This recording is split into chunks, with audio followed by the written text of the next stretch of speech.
জীবনে যতদিন জুমা পাবেন 5টি আমল ছাড়বেন না, কেননা জুমার দিন হচ্ছে খুবই গুরুত্বপূর্ণ দিন এবং ফজিলতপূর্ণ দিন।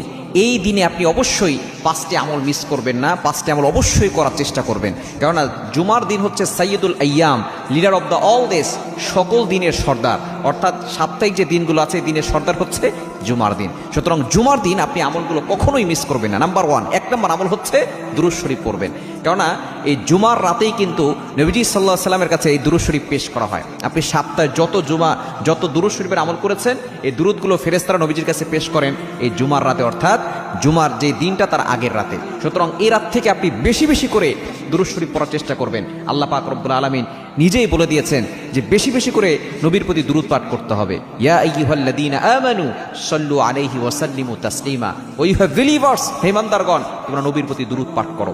এজন্য অবশ্যই 1 নম্বর আমল হচ্ছে দুরূদ পাঠ করবেন। এই দুরূদ যত